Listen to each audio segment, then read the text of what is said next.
Room से बाहर जाओ। उन्होंने बोलेगी तुझे तो सचिनवा पक्का पैसा दिया होगा ब्लॉग बनाने के लिए। Hello everyone, welcome back to our channel Aarti से आरती ब्लॉग में आप लोगों का एक बार फिर से स्वागत है। तो अभी फ़िलहाल हालत देख रहे हैं क्योंकि अभी वहाँ पे कॉपी वगैरह बेड पे दिख रहा है ना। तो अभी मेरा क्लास चल रहा था, जो कि अभी जैसे ही क्लास मतलब मेरा बंद हुआ वैसे ही मैं देखी कमेंट करने वालों, तो थोड़ा लाइन में आप भी आ जाओ। बहुत देख रही हूँ सब लोगों को ये लग रहा है कि लोग ऐसे कमेंट करेंगे तो मैं भाग जाऊँगी डर के, ऐसे वैसे टेंशन में आ जाऊँगी, डिप्रेशन में आ जाऊँगी। तो सबसे पहले तो मुझे ये नहीं समझ में आ रहा है कि शायद आप लोगों को पता नहीं है कि मैं अपना डिप्रेशन और टेंशन दूर करने के लिए यूट्यूब पे आई थी। इसलिए ये चीज़ कभी सोच के आप मुझे कोई कमेंट ना ही करे तो ज़्यादा अच्छा होगा कि मेरा जो भी डिप्रेशन था वो मेरा यूट्यूब पे आने के बाद दूर हुआ है। क्योंकि कोई ऐसा मतलब झगड़ा करने वाला नहीं था, लड़ने वाला नहीं था, कोई समझाने वाला नहीं था। तो इस पे आने के बाद कुछ लोग समझा भी रहे हैं, कुछ लोग प्यार भी कर रहे हैं, कुछ लोग सपोर्ट भी कर रहे हैं और कुछ लोग लड़ना भी चाहते हैं और कुछ लोग टेंशन भी देना जानते हैं। तो कल मैंने कुछ व्लॉग डाला था उसी से रिलेटेड। तो सबसे पहले तो मैं इस मोबाइल में अपना व्लॉग इस पर स्टार्ट की हूँ और इसमें मैं डायरेक्टली कमेंट पढ़ते जा रही हूँ कि क्या क्या किसने कल किया था। मुझे पता था कि ये चीज़ आएगा, लेकिन ऐसे ऐसे घटिया कमेंट आएंगे ये उम्मीद नहीं थी मुझे। तो सबसे पहले तो कुछ लोग जो सपोर्ट करते हैं सचिन भैया को, या फिर मैं जिनको अच्छी लगती हूँ वो लोग अच्छे ही कमेंट किए हैं कि मुझे पता था आप सचिन भैया को सपोर्ट कीजिएगा, बहुत अच्छा लगा, सचिन भाई अच्छे इंसान हैं। और भी बहुत कुछ है जो कि आप लोग कॉमेंट में ही जाके देख सकते हैं। बाकी जो लोग किए हैं ना कमेंट, मैं उनका बताती हूँ कि उनको ये चीज़ नहीं करना चाहिए था। फ़िलहाल मेरे ब्लॉग में तो बिल्कुल भी नहीं करना चाहिए था। तो मैं बताती हूँ। तो सबसे पहले तो इतना लंबा आज तक मेरे ब्लॉग में कोई कमेंट नहीं किया है, एकदम स्टोरी टाइप है। ये देखिए इतना लंबा मैसेज है, इसको अभी और भी मैं ऐसे स्क्रॉल करूँगी तो ये मैं पूरा पढ़ के सुनाने वाली हूँ आप लोगों को। आप लोग मेरे ब्लॉग में भी जाके देख सकते हो कि क्या किया। उस आईडी का नाम है अलका अग्रवाल। तो अलका जी ने लिखा है, सरिता से तुम मिली हो जो इन लोगों के बीच में बोल रही हो और जो इसके पहले लड़ाई करके सोशल मीडिया पर तहलका मचाया था। ये क्या सरिता की थी? लेकिन तुम्हें नहीं मालूम उस समय सरिता सचिन के साथ भी बिना जिया की गलती जाने वो भी सचिन की तरफ तारीफ़ कर रही थी तुम्हारी तरह। लेकिन आज सचिन उसी को बदनाम करने लगा। वो भूल गया जिया रुद्र पूजा के साथ लड़ाई के समय या घर बनवा रहा था या गृह प्रवेश किया था, उस समय यही सरिता उसके साथ थी और यही सचिन आज उससे बदला लेने के लिए यीशु के साथ लिया है और उसको सोशल मीडिया पर बदनाम कर रहा है। तुम ही सोचो, इतना अच्छा है सचिन तो पूरे यूट्यूब पर यीशु का ही साथ क्यों दिया? यीशु की तरह बहुत ब्लॉगर हैं जिनका इज्जत नहीं है, उनका इज्जत क्यों नहीं ला रहा है वापस? सिर्फ यीशु ही क्यों? क्योंकि वो सरिता यीशु का रिश्ता जानता था, इसलिए वो अपना बदला लेने के लिए सरिता और उसकी बहन दोनों का इज्जत यूट्यूब पर बदनाम करवाने लगा। लेकिन ये इंसान उसका साथ दिया हुआ, उसका प्यार दिया हुआ, जिस समय वो मरने के लिए बोल रहा था तब साथ दी, उसको समझाई ये सब बात, वो भूल गया और बदला लेने के लिए यीशु को चुना। ये रायता ये खुद फैलाया है और इसमें अच्छे से लपेटा गया है। अपने बीच बिछाए जाल में वो खुद फंस गया है। समय पड़ने पर अपने बचाव में किसी को भी बदनाम कर सकता है, लेकिन सर नहीं झुका सकता और दूसरों को गिरा सकता है। लेकिन जब भगवान की लाठी पड़ेगी, उसके ऊपर चोट मिलेगी उसको, तब सबसे पहले तुम ही ब्लॉग बनाना और कहना कि सचिन अकेले ही सोशल मीडिया पर आग लगा कर उसमें अकेले ही जल गया, क्योंकि सोशल मीडिया पर वो अकेले ही आग लगा रहा है और जो जलेगा वो भी अकेले। तो अलका जी, क्या हुआ था कुछ साल पहले ये सब मुझे कुछ नहीं पता। हाँ, इसमें आपने एक बात सच लिखी है कि मैं सरिता दीदी से नहीं मिली हूँ और मैंने सरिता दी को बुरा भी नहीं बोला। मैं इस मैटर पे कल बात नहीं की। जो लोग मेरा ब्लॉग ध्यान से देखे होंगे वो अच्छे से सुने होंगे। मैंने इसमें किसी को सपोर्ट नहीं किया, ना ही किसी को इसमें बुरा भला कहा। इसमें बस मैंने अपना फीलिंग बताया कि सचिन भैया पार्टी में क्या करते हैं। पार्टी में हम लोग का भी कम सब्सक्राइबर था, हम लोग भी, मेरे से भी कम और किसी का था, बहुत लोग भी थे और भी मतलब जैसे सब्सक्राइबर टाइप थे। तो वो उनका इज़्ज़त करते हैं, वो उनका ख्याल रखते हैं, ऐसे मतलब नहीं करते हैं। मैंने बस अपना फीलिंग कल के व्लॉग में शेयर किया था कि मैं जब गई अम्बाला तब मुझे क्या मिला, रिस्पेक्ट मिला, प्यार मिला या फिर उन्होंने धुतकार दिया। मैंने बस यही बातें रखी थी। मैं इस झगड़े के बारे में मैंने कुछ भी नहीं बोला। ये बात सच है, मैं कुछ नहीं जानती हूँ। जो भी देखा मैंने ब्लॉग में देखा, लेकिन मैंने इस पे अपने तो कुछ भी नहीं बोला। जो आप इतना लंबा चौड़ा मैसेज करने का क्या ज़रूरत था। जब मैं नहीं मिली हूँ सरिता दी से, तो आप भी तो सचिन भैया से नहीं मिली हैं, ये बात भी तो सच ही होगा ना। तो आप तो दोनों में से किसी से नहीं मिली। मैं तो चलो बट एक इंसान से मिली हूँ, तो जिससे मैं मिली हूँ मैं बस उसके बारे में बता रही हूँ कि ये इंसान ऐसा नहीं है। रहा सवाल ये बदला लेने के लिए कुछ भी कर सकता है, तो मेरे साथ कभी सचिन भी ऐसे कंट्रोवर्सी करेंगे या फिर बदला लेंगे, कोई मतलब इसका क्या बताए, इसका कोई मतलब ही नहीं निकलता यार कि मेरे से कभी ऐसा झगड़ा उनका होने वाला है या फिर मेरे से वो कभी बदला लेंगे। ऐसा कभी कुछ नहीं हो सकता। तो ये चीज़ आप लोग दिमाग में ना ही रखें तो ज़्यादा अच्छा होगा। बाकी तो लोगों ने बोला हाँ तुम लोग वीडियो बनाओ, ये आयरा 908 करके कुछ आइडिया है, तुम लोग वीडियो बनाओ तो तुम लोग फ्रेंड हो और सरिता के लिए कोई वीडियो बनाए तो वो चापलूस है। वाह क्या बात है, इसका मतलब तुम लोग भी चापलूस हो। जी नहीं, मैं एज अ सिस्टर मैंने ब्लॉग बनाया था। मुझे लगा कि मुझे ये चीज़ शेयर करनी चाहिए, इसलिए मैंने ब्लॉग बनाया। मैं कोई चापलूसी नहीं कर रही थी, मैंने खुल के किसी का नाम भी नहीं लिया था। मैं बस ये बता रही थी कि वो ऐसे इंसान है, बस मैंने उनकी कुछ तारीफ़ की थी। मैंने बस उनकी अच्छाई को दिखाने की कोशिश की। उसके बाद एक आशीष तिवारी हैं शायद, हाँ,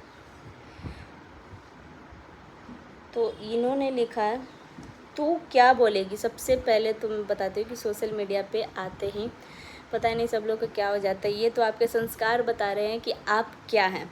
सबसे पहले तो लैंग्वेज सुधार के बात करना चाहिए। तो लिखे हैं तू क्या बोलेगी, तुझे तो सचिनवा पक्का पैसा दिया होगा ब्लॉग बनाने के लिए। तो ये चीज़ मुझे देख के सच में हंसी आ रही है। मुझे मतलब बिल्कुल भी टेंशन नहीं हुआ ये चीज़ सुन के। मुझे लगा था कि ये कमेंट आएगा ही आएगा। तो मैं एक चीज़ बता देती हूँ कि सचिन भैया ने मुझे कोई पैसे नहीं दिए हैं ब्लॉग बनाने के लिए। उन्हें पता नहीं, ये भी पता होगा भी नहीं कि मैंने ये ब्लॉग बनाया भी है या नहीं, मैं नहीं जानती। अगर देखे होंगे तब पता होगा, क्योंकि हमारी कोई बात ही नहीं हुई है जब से मैं छुटकी के बर्थडे से आई थी। तो उसके बाद आप लोग 10 से 15 दिन पहले का जाओ और ब्लॉग देखो। मैं घर पे थी ही नहीं, मैं यहाँ से बाहर गई हुई थी, इसलिए मैं ब्लॉग बनाई हुई। ये बात उनको खबर है, ये भी मुझे नहीं पता, तो वो मुझे पैसे कैसे देंगे। और रही बात पैसे की, तो पैसे की भाई मुझे कोई कमी नहीं है। आप लोग मेरा बैकग्राउंड चेक कर सकते हो, यूट्यूब के थ्रू ही चेक कर सकते हो मैं क्या पहनती हूँ, क्या कैसे खाती पीती हूँ, कैसे रहती हूँ, कैसे जीती हूँ, मेरी फैमिली क्या है नहीं है। तो और पैसे देने की बात रही, तो अगर ऐसा मतलब कभी लाइफ में सिचुएशन आया और मुझे उनसे हेल्प की ज़रूरत पड़ी या फिर उनको मेरे से हेल्प की ज़रूरत पड़ी, तो मुझे नहीं लगता कि हम दोनों एक दूसरे के लिए कभी खड़े हो पाएंगे, मतलब छोड़ेंगे एक दूसरे को। उनको ज़रूरत होगी तो मैं खड़ी हो जाऊँगी, मुझे ज़रूरत होगी तो वो खड़े होंगे। लेकिन अभी पैसा का तो बात इसमें आना नहीं चाहिए था, लेकिन आपने किया, तो ये बात मुझे क्या ही बोले, अच्छा बोले बुरा बोले, मुझे कुछ ही नहीं समझ में आ रहा है। तो ब्लॉग बनाने का भाई पैसा नहीं देता है, ब्लॉग बनाने से तो खुद ही पैसा मिलता है। और मैं पैसे के लिए ब्लॉग नहीं बनाती हूँ, ये बात सबको पता है।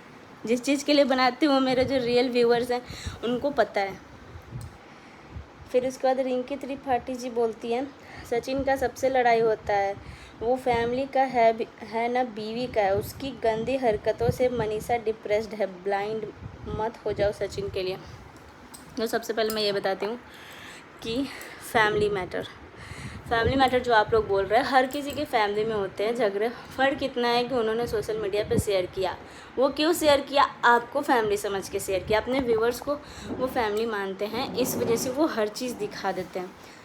और हम लोग क्या करते हैं, हम लोग के घर में अगर कोई फैमिली होता है तो हम लोग नहीं दिखाते, हम लोग बस अच्छा दिखाने की कोशिश करते हैं। शायद इसलिए आप लोग को नहीं पता, सभी यूट्यूबर्स के घर में झगड़े होते हैं, सभी यूट्यूबर्स की फैमिली में झगड़े होते हैं, सभी माँ बेटे बहन भाई सबके रिश्ते में झगड़े होते हैं, ऐसा कोई नया बात नहीं है। और अगर आप मैरिड हैं तो मैं ये सवाल आप ही से पूछना चाहती हूँ, रिंकी त्रिपाठी जी, कि मनीषा भाभी डिप्रेस्ड है अगर सचिन भैया के कारण, तो ये बात आपको कैसे पता? मनीषा भाभी ने तो कभी सामने से बताया नहीं, और सचिन भैया एक अच्छे हमसफ़र, अच्छे पति मतलब रहे हैं और आगे भी रहेंगे। मुझे यही उम्मीद है कि जब भी मतलब मैं उनको देखी हूँ कि मनीषा भाभी का वो बहुत ही केयर करते हैं, और मुझे तो लगता है कि बहुत सारे उनके जो व्यूअर्स हैं यही सोचते हैं कि काश सचिन भैया जैसा हमसफ़र उन लोगों को भी मिले, ऐसा कुछ मतलब सोचते ही होंगे। मैं गलत नहीं बोल रही हूँ, बहुत सारे मैंने कमेंट पढ़े देखे भी, तो बहुत ही केयर करते हैं। भाभी का डिप्रेशन का कारण सचिन भैया नहीं है, मुझे लगता है आप जैसे लोग हैं जो इस बात को बोल के और बढ़ावा दे रहे हैं और उनको परेशान करते हैं। मैं एग्जांपल एक देना चाहती हूँ। कुछ दिन पहले जब वो लोग बाहर गए थे घूमने, तो भाभी ने एक वेस्टर्न ड्रेस पे एक छोटा सा झुमका पहना था, ठीक है। अब आप लोगों ने उसका इतना मजाक बनाया, इतना कमेंट करिए कि तुम देहाती हो, गवार हो, ये हो, फलाना ढिमकाना। तो एक झुमका पहनने से बहन जी, वेस्टर्न ड्रेस पे, उसको देहाती नहीं बोला जा सकता। वो उनका पर्सनल चॉइस था, वो उनको अच्छा लगा, वो उनको कंफर्टेबल लगा, तब वो पहनी थी। और मुझे नहीं लगता कि ये कोई इतना बड़ा भी मतलब होना था बात, लेकिन आप लोगों ने बना दिया। ऐसे ऐसे कमेंट आते हैं ना, तब लोग डिप्रेशन में जाते हैं, और ऐसे है कमेंट करके ही आप लोगों ने मनीषा भाभी को डिप्रेशन में डाला होगा, ये तो मैं पक्का ही बोल सकती हूँ।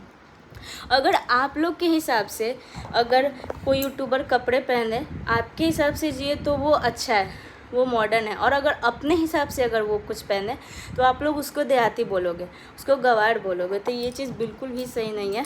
सचिन भैया डिप्रेशन का कारण नहीं बन सकते। डिप्रेशन का कारण आप ही लोग हैं। मैं नाम लेकर नहीं बोल, लेकिन कुछ ऐसे ही व्यूअर्स है जो फालतू का कमेंट करके उनको डिप्रेशन में डाल देते हैं। तो ये सब चीज़ नहीं करें। मैं ब्लाइंड नहीं हूँ, मेरे साथ जो बस हुआ मैं बस वही चीज़ शेयर करती हूँ कि मुझे इंपॉर्टेंस दिया गया। और मुझे कैसे और भी बहुत सारे कम सब्सक्राइबर वाले, कम फॉलोअर्स वाले उनके पास गए थे, उनको भी वो वैसे ही मतलब रिस्पेक्ट करते हैं, वैसे ही मतलब केयर करते हैं सब। उसके बाद है रजनी चौहान। कमेंट तो बहुत सारे, बस मैं नेगेटिव कमेंट का बात करूँ, बाकी तो पॉजिटिव है वो, उसके लिए तो थैंक यू सो मच इतना सपोर्ट करने के लिए। तो रजनी चौहान जी ने बोला है, सब व्यूज़ के लिए मरे जा रहे हैं, बहती गंगा में सब हाथ धोने आ रहे हैं। तो सबसे पहले व्यूज़ का बात आया तो व्यूज़ से मिलते हैं डॉलर, और डॉलर की मेरे पास कमी नहीं है। उसका एग्जांपल मैं अभी आपको रूम पे दिखाती हूँ। यहाँ पे जो इतने सारे ट्रॉफी पर है ना बहन जी, ये देख रहे हो, ये देख रहे हो, ये देख रहे हो, ये सारे देख रहे हो ना, और इससे ज़्यादा तो अभी मेरे पलंग के अंदर पड़े हुए कि रखने की जगह नहीं है अभी घर में। तो ये सब डॉलर की ही कमाई है, और वो यूट्यूब डॉलर की कमाई नहीं। डॉलर कमाने के और भी रास्ते हैं, बहुत सारे बिजनेस है, तो इतना भी आप बुद्धू किसी को मत समझो। और भी मेरे पास नॉलेज है, और मेरे हस्बैंड के पास के डॉलर कमा सके, और मेरे पति भी कोई पूरा दिन घर पे बैठे हुए नहीं रहते हैं कि जो मैं डॉलर के लिए ये सब करूं, दूसरे का कंटेंट लाऊं। मेरे पास खुद के भी कंटेंट है, बस मैंने ये चीज़ किया, और ये चीज़ मैंने ब्लॉग डाला भी। और बाकी कुछ लोगों से मतलब जैसे हमारी कोई फ्रेंड वगैरह है, उससे भी मैंने बोला कि यार ये चीज़ गलत है, वो उनको जानबूझ कर ऐसे किया जा रहा है, डिप्रेशन में डाला जा रहा है। तो भैया सही बात है, भैया उतना दिखा नहीं पा रहे हैं अपना डिप्रेशन, भाभी पे ज़्यादा असर पड़ रहा है, तो ये आप लोगों की वजह से। तो व्यूज़ के लिए तो मुझे कभी कोई बोलेगा ही नहीं, पैसे के लिए। भगवान ने मुझे इतना दिया है ना, मैं ये नहीं कहूँगी कि बहुत ज़्यादा दिया, बस इतना दिया है कि मैं कभी दूसरों का मदद भी कर सकती हूँ, और मुझे कभी मांगने की किसी से ज़रूरत नहीं पड़ी। मैं अपने पसंद का खा सकती हूँ, अपने पसंद का पहन सकती हूँ, खुद का एक घर है। और बहुत सारे लोग जो हेल्प करते सोशल मीडिया पे दिखाते हैं, बट मैंने आज तक कभी दिखाया नहीं, कभी किसी को डोनेशन दिया या फिर कभी किसी की हेल्प की। तो ये सब चीज़ मैं कभी शेयर नहीं करती हूँ कि ये सब व्यूज़ के लिए वो सब कहेंगे कि हाँ वो सब कर सकते हैं, लेकिन वो सब चीज़ भगवान अपनी डायरी में नोट करते हैं कि कौन किसके लिए किस टाइम पे खड़ा रहा, पैसे से मदद किया या नहीं किया। तो ये चीज़ आप लोगों को बोलने का ज़रूरत नहीं है। मैं व्यूज़ के लिए ये सब कभी नहीं करूँगी, और व्यूज़ के लिए अगर कुछ करना भी होगा तो मैं अपने कंटेंट लाऊंगी। मैंने बस एक अपनी बहन होने का फ़र्ज़ अदा किया, और कुछ भी नहीं था। फिर है पूनम कुमारी, बहुत दिन से इसलिए चुप थी कि सचिन सबको ढूंढ रहा था, कौन मेरे साइड से बोल सकता है, कितना पैसा दिया तुमको बोलने के लिए। और चीज़ का लालच दिया। 15 दिन से कहाँ थी, प्लानिंग प्लॉटिंग करके वीडियो डाली थी। तो सबसे पहले बात, जो आपने 15 दिन लिखा है ना, क्या लड़का का आईडी पूनम कुमारी है, तो पता नहीं लड़का है कि लड़की मुझे नहीं पता, आईडी तो पूनम कुमारी है। तो पूनम दीदी जी, मैं आपको ये बता देती हूँ ना कि 15 दिन जो आपने पहले लिखा ना, तो 15 दिन पहले आप जाके मेरी वीडियोस देखिए कि 15 दिन पहले मैं किस सिचुएशन में थी, क्या थी नहीं थी। और इतना मैं ब्लॉग नहीं देखती हूँ, ये चीज़ आपने इसके पिछले वाले ब्लॉग में देखा होगा। मैं ज़्यादा ब्लॉग नहीं देखती, कुछ ऐसा लगता है कि देखने लायक होता है तब मैं देखती हूँ, क्योंकि मेरे पास इतना काम मतलब फ्री का नहीं हूँ कि मैं हर दिन में 10 ब्लॉग देख सकूँ। मैं उन्हीं लोगों का ब्लॉग देखती हूँ जिनको जानती हूँ, और इन लोगों का भी ब्लॉग मैं ये नहीं करूँगी पूरा देख ही पाती हूँ, जब मेरे को टाइम होता है तब मैं देखती हूँ। और रही बात प्लानिंग करने की, तो भाई इतना बड़ा बात आप लोगों ने बोला कि 15 दिन प्लानिंग करने का क्या ज़रूरत है एक ब्लॉग डालने के लिए। मैं अपना एक ब्लॉग डालने के लिए आज तक कभी प्लानिंग नहीं, बस कैमरा उठाती हूँ और सोचती हूँ कि बस जो आया दिल में बस वो बोलो। मैंने कभी कोई प्लानिंग करके कोई भी ब्लॉग आज तक नहीं बनाया। 1-1.5 साल से हूँ मैं यूट्यूब पे। और फिर पूछ रहे कितना पैसा दिया है, तो मुझे तो पैसा दिया नहीं है, मैंने उनसे लिया भी नहीं है। अगर आपको चाहिए नहीं, मैं ये बोल, मुझे लगता है आपको चाहिए पैसे शायद, इसलिए आप बोल रही हैं। और मुझे पैसे वो क्यों देंगे, वो भी ब्लॉग बनाने के लिए। तो ये चीज़ बहुत गलत है, आप लोग कुछ सोच समझ के किया कीजिए। मुझे पैसे की कमी नहीं है भाई, जो मैं ब्लॉग के लिए अब पैसे लेने लगूँ सबसे। और किस चीज़ का लालच दिया, क्यों मेरे पास किसी चीज़ की कमी है क्या जो मैं उनसे बोलूँगी? हाँ तो यार, मैं लोगों की कमी को पूरा करती हूँ। बहुत सारे ऐसे लोग हैं जिसके मैंने ऐसे ऐसे वक्त पे काम दिया, ऐसे ऐसे टाइम पे मैंने उनको पैसों से या फिर किसी चीज़ से हेल्प किया ना, जो आप लोग अभी तक नहीं जानते। बहुत जल्द जान जाओगे, और मुझे बोल रहे हो आप लोग। इसमें लगभग 80 या 90 कमेंट थे, जिसमें से 8 से 10 कमेंट मैंने देखे। पूरा एकदम दिमाग जो है झकझोर के रख देने वाला था। तो आप लोग जाके कमेंट चेक कर सकते हैं। मैं कमेंट सोच रही हूँ मेंशन करूँ, इसमें नहीं, बहुत टाइम लग जाएगा, इसलिए आप लोग खुद ही जाकर कमेंट देख लो, ज़्यादा बेटर रहेगा, एकदम रियल वाला। तो आप लोग सोच रहे हो कि आरती को ऐसे कमेंट करेंगे तो ये क्या करेगी ना, यूट्यूब बंद कर देगी या फिर डिप्रेशन में चली जाएगी। तो भाई बहन जी, मैं ये बता देती हूँ ना कि मेरा डिप्रेशन यूट्यूब में आने से ही दूर हुआ है। जिसको भी लड़ना है ना, खुल के, और मेरा कमेंट एकदम खुला है भाई, मैं डरने वाले में से नहीं हूँ भाई। और मैंने ये कहाँ किसी को बोला था कि मैं भैया को सपोर्ट कर रही हूँ, दीदी को नहीं कर रही हूँ, मैंने कभी कुछ बोला ही नहीं। मैंने बस अपनी फीलिंग शेयर की कि भैया का क्या मतलब सीन रहता है जब उनके यहाँ कोई गेस्ट आता है या फिर उनकी पार्टी में कोई जाता है, बस मैंने ये बात बताई थी। मैंने किसी को कोई सपोर्ट नहीं किया था। बाकी जो भी है वो लोग अपना समझ लेंगे, हम लोग को बोलने का कोई ज़रूरत नहीं है, और हम लोग समझाने के लिए नहीं है। वो इतने ऑलरेडी खुद समझदार है ना कि वो जो करते हैं वो सही ही करते हैं। तो गाइज़, आप लोग अगर अच्छा करना है तो प्लीज़ किसी का अच्छा कीजिए, बुरा मत कीजिए। आप लोग किसी को सपोर्ट नहीं कर सकते तो प्लीज़ किसी को मतलब ऐसे तंग करके डिप्रेशन में भी नहीं डालें। ये चीज़ मैं बोल रही हूँ। और मुझे मतलब अब कोई फ़र्क नहीं पड़ता है कि लोग क्या कमेंट करते हैं, क्या करते हैं। मैं ऐसे दौर से गुजरी हूँ ना कि मुझे अब इन सब चीज़ों, ये सब चीज़ मेरे लिए ना बस बाएं हाथ का खेल लगता है कि कोई मुझे क्या बोला, बस इधर से सुनती हूँ उधर से निकालती हूँ, या फिर सुन के बराबर मुँह से निकालती हूँ भाई। क्योंकि लाइफ में ऐसे ऐसे सिचुएशन आए हैं ना, उस सबको मैंने मुस्कुराते हुए झेला। तो आप लोग सोच रहे हो कि कुछ कमेंट कर देंगे आरती जी को तो वो टेंशन में चली जाएंगी, यूट्यूब छोड़ देंगी, इस चीज़ में अगर सपोर्ट नहीं करेंगी। जहाँ सपोर्ट की बात होगी वहाँ मैं देखूँगी करना है नहीं करना है। और मैं अगर दोनों से मिली रहती, सरिता दी से, सचिन भैया से, तब मैं शायद कुछ डिसीज़न ले पाती। लेकिन मैं अभी क्या चल रहा है क्या नहीं चल रहा है ये मुझे सच में नहीं पता। मैंने बस 2-3 ऐसे ही ब्लॉग देखे थे, तब मैंने जाके ये ब्लॉग बनाया था। और ऐसी कोई भी प्लानिंग नहीं थी, मेरे पास टाइम नहीं था, इसलिए मैंने ये भी बताया कि यहाँ तक कि मैंने स्टोरी भी लेट से मेंशन किया। तो आप लोग इस चीज़ को प्लीज़ समझो यार, कि जब स्टोरी मेंशन करने का मेरे पास टाइम नहीं था तो मैं व्लॉग के लिए प्लानिंग कैसे कर सकती हूँ। 10 से 15 दिन पहले का आप खुद ही व्लॉग उठाओ। मैं खुद ही बोल रही थी कि मेरी तबीयत ठीक नहीं है, और भी बहुत कुछ बोल रही थी। और डिप्रेशन के लिए तो मैं एक चीज़ बोलना ही चाहूँगी, दिल से बोलना चाहूँगी कि अगर कोई भी रहा सवाल अगर हस्बैंड वाइफ का कोई भी मैटर होता है, झगड़ा होता है, तो ये किस हस्बैंड वाइफ के बीच में नहीं होता है, हर हस्बैंड वाइफ के बीच में होता है। तो इसका मतलब ये थोड़ी है कि वाइफ डिप्रेशन में चले जाएगी या फिर हस्बैंड डिप्रेशन में चला जाएगा, ऐसा कुछ नहीं होता है। हम सफ़र ही वो ऐसा मतलब साथी होता है जो डिप्रेशन से निकालता है, ना कि डिप्रेशन में डालता है। और सच में तो काफ़ी सपोर्ट करते हैं भाभी को, ये चीज़ मैंने भी देखा, आप लोग भी देखते ही होंगे। मैंने किसी को ना बुरा कहा ना अच्छा कहा, मैंने बस ये बताया था कि मैं जब पार्टी में गई थी तो वो भैया ने बहुत अच्छे से मुझे ट्रीट किया, बहुत अच्छे से केयर किया, बहुत ख्याल रखा। और पार्टी में क्या, जब एक बार बिना पार्टी के भी मैं गई थी तो मेन जो यहाँ पे टॉपिक उठ रहा था भैया के ब्लॉग में कि दीदी ने उनको रूम से बाहर निकाल दिया था, ऐसा कुछ दरवाज़ा वाला सीन था जो उन्होंने एक्टिंग करके दिखाया था। तो सेम मैं ऐसे ही बता रही हूँ कि जब मैं अम्बाला गई थी बिना पार्टी के, एक बार जब अम्बाला गई थी, आप लोगों ने ब्लॉग में देखा था, तो एक ऐसा 2 दिन मेरे पास मुझे दिखा। मैं नीचे वाले रूम में ही थी, मतलब सचिन भाई के रूम में थी, और वो लोग ऊपर जाके कुछ इंपॉर्टेंट बात कर रहे थे। ठीक है, क्या बात कर रहे थे वो मैं नहीं बताऊंगी, मर जाऊंगी तब भी नहीं बताऊंगी, तो ये बात आप लोग पूछिएगा भी नहीं। सचिन भैया और भी उनके घर में जो लोग रहते, जैसे राशिद भैया, कृष्णा भैया थे उस टाइम, भाभी थी, निशा थी, सब लोग बात कर रहे थे, और मैं और मेरा छोटा भाई ये सब नीचे ही थे। तो डायरेक्टली मैं क्या की ना कि उस रूम में एंट्री ली। जब मैं उस रूम में एंट्री ली, भैया ने एक बार भी कुछ नहीं बोला, उन्होंने बहुत प्यार से बोला कि आओ बैठो तुम भी। उन्होंने ये नहीं कहा जाओ तुम बाहर जाओ, मैं यहाँ बहुत इंपॉर्टेंट बात कर रहा हूँ। और मुझे देख के ऐसा लगा कि हाँ कुछ अच्छा ही मतलब कुछ ऐसा इंपॉर्टेंट बात हो रहा था, क्योंकि फेस के एक्सप्रेशन से मुझे लग रहा था। लेकिन हाँ उसमें फिर मेरे सामने ही जो हुआ बात हो रहा था।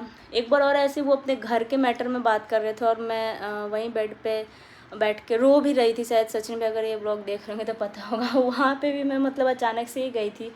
मैं अपने भाई को याद करके रो रही थी, और फिर वहाँ पे अपने चैनल के बारे में टेंशन में थी कि मैं इतनी मेहनत कर रही हूँ, आगे नहीं बढ़ रही हूँ, ऐसे वैसे। फिर हम लोगों ने उस दिन व्लॉग वगैरह बनाया, भाभी के साथ चाउमीन वगैरह भी खाया, कुछ बहुत सारे यादगार पल हैं। लेकिन जब भी मैंने उनके रूम में या फिर वो कहीं इंपॉर्टेंट बात भी कर रहे होते तो मैंने एंट्री लिए, तो कभी भैया ने ऐसा नहीं बोला कि जाओ तुम दरवाजे से बाहर जाओ, रूम से बाहर जाओ। उन्होंने बोला कि हाँ आओ यार बैठो, यहीं पे बैठो, साथ में बात करते हैं। वो बात कर रहे थे वो मैं खुद सुनी भी थी। तो सबको अपना फैमिली मानते हैं, ये बात सही है कि वो जिस सबके लिए करते हैं, लेकिन उनका जब बारी होता है ना तो सब लोग वैसे ही करता है। अब बाकी जो भी मैटर है ये मैं नहीं जानती, नहीं पता मुझे क्या हो रहा है नहीं हो रहा है। सब लोग कमेंट कर रहे हैं यूट्यूब पे बिग बॉस चल रहा है, तो मुझे नहीं पता। तो प्लीज़ अब आप लोग ऐसे कमेंट ना करो कि मुझे ये सब चीज़ों के बारे में ब्लॉग बनाने पड़े। मैं कुछ और अभी ब्लॉग बनाने की तैयारी कर रही हूँ, ये तो नहीं बोलेंगे, बस मैं सोच रही हूँ माइंड में कि क्या बनाऊँ, लेकिन कभी सोचा हुआ मेरा बनता नहीं है। मैं बस कैमरा उठाती हूँ और अपना ब्लॉगिंग स्टार्ट कर देती हूँ कि मुझे क्या बोलना है और क्या नहीं बोलना है। जो होता है मेरे कैमरे में होता है एकदम। पहले से मैं कुछ भी नहीं बोलती हूँ, अगर कुछ सोच भी लेती तो वो चीज़ उस टाइम मैं बोल ही नहीं पाती हूँ। तो इसलिए मैंने कोई प्लानिंग नहीं की थी वीडियो की, कोई मुझे पैसे नहीं मिले हैं, और व्यूज़ के लिए भी मैंने नहीं किया यार। व्यूज़ का क्या, मैं अच्छे कंटेंट लाऊंगी अपने लाइफ से रिलेटेड, और भी कुछ है बहुत सारे, तो व्यूज़ तो आएंगे ही आज ना कल। ऐसा थोड़ी है कि सब आप ही लोग बताओ, बाकी जो यूट्यूबर है सबके व्यूज़ क्या इन्हीं की वजह से चल रहा है? क्या उन्होंने मुझे इतने पैसे दे दिए कि मेरा घर चल रहा है? तो ये सब चीज़ सही नहीं है। आप किसी पे ऐसे ही मतलब बिना सोचे बेबुनियाद है सारे इल्ज़ाम लगाए हुए। और लैंग्वेज भी आप लोग थोड़ा संभाल कर बात, ये यूट्यूब है, इस पर थोड़ा सा ढंग से बात किया जाए तो मुझे लगता है कि ज़्यादा अच्छा रहेगा। वरना लैंग्वेज सबका ख़राब ही होता है अगर कोई अकेले में बात करे तो। बट यूट्यूब पे आप होता है ऐसे ही मतलब एक आर मार के बोल रहे हो, सचिन वाह तू क्या कर लेगी, ये क्या उखाड़ लेगा, ये सब सही नहीं है। ये सब पता चल रहा है कि आपके कैसे संस्कार है। और मेरा तो ये सब खैर कभी यूट्यूब पे आने वाला है नहीं, क्योंकि मेरे मम्मी का मैं नहीं बोल सकती, बट मैंने ये नहीं बोला कि मेरी मम्मी अच्छी नहीं है, बट मेरे जो आधे से जो संस्कार है ना वो मेरे पापा ने दिए हैं। मेरे पापा ऐसे इंसान है ना, आपने राजा हरिश्चंद्र का नाम सुना होगा, तो पापा इतने सच्चे इतने अच्छे इंसान है ना कि पापा ने मुझे सीख दिया है कि कोई अगर आपको गाली भी देना बेटा तो आप उसको प्यार से ही बात करो, तब तक वो सही नहीं हो जाए, जब वो नहीं माने तब आप उसको उसकी लैंग्वेज में समझाओ। और सेम वैसे ही मेरे हस्बैंड में मिले, मतलब इतने दिल के अच्छे इतने सच्चे मिले ना। मैं पापा को राजा हरिश्चंद्र इसलिए बोलती हूँ ना क्योंकि पापा सेम है वैसे सच्चे और अच्छे इंसान दिल के मेरे। और पापा ने मेरे बड़े भाई का नाम मुझे कंफर्म तो नहीं पता, बट पापा बोलते थे ऐसे, मतलब मुझे बचपन में याद है कि मेरे बड़े भैया का नाम रोहित है, तो राजा हरिश्चंद्र के बेटे का नाम जो है वो रोहित ताश्व हुआ करता था। तो इसी से रिलेटेड मेरे भैया का नाम पापा ने रोहित रखा, इसलिए मैं मजाक मजाक में अपने पापा को राजा हरिश्चंद्र बोलती थी, क्योंकि ये इतने सीधे साधे हैं ना, इतने से उनके घर अगर कोई दुश्मन भी आए ना तो वो हमेशा बोलते कि अपने दुश्मनों को भी मतलब अपने से ऊँचा बैठाना चाहिए, बहुत रिस्पेक्ट करना, ताकि उसको भी कभी ना कभी लगे, गिल्टी फील हो कि नहीं ये इंसान ऐसा नहीं है। तो मेरे पापा ने यही सीख दिया है, वरना लैंग्वेज तो मेरा भी ख़राब है, मैं ही चाहूँ तो बहुत कुछ बोल सकती हूँ, लेकिन अकेले में भी नहीं बोलती, तो यूट्यूब पे तो बहुत दूर की बात है। तो चलिए, थैंक यू सो मच इतना वक्त ज़ाया करने के लिए, जो आप लोग मुझे ऐसे ब्लॉग लाने के लिए मजबूर कर रहे हो। नहीं लाती तो उसमें ये ज़रूर कमेंट आता है, तुम तो ऐसे भैया बड़ा भैया भैया बोलती हो, सुचिता दीदी दीदी बोलती हो, मम्मी पापा करती हो, आज क्या हुआ, आज उनके खिलाफ मतलब उनके लिए एक भी ब्लॉग नहीं बनाया, ऐसे नहीं किया, और जब बना दो तो भाई उन्होंने पैसे दिए। मतलब कहते हैं ना, किसी में मतलब चैन नहीं, आप लोग किसी चीज़ में खुश नहीं रहने दोगे। तो हम लोगों ने यही सोचा है कि आप लोग जो करना है कमेंट करते रहो भाई, मुझे नहीं, मैं एकदम खाली पड़ी हूँ बैठ के, आप लोग एक कमेंट करोगे तो मैं 100 रिप्लाई दूँगी, जिसको करना है करे भाई।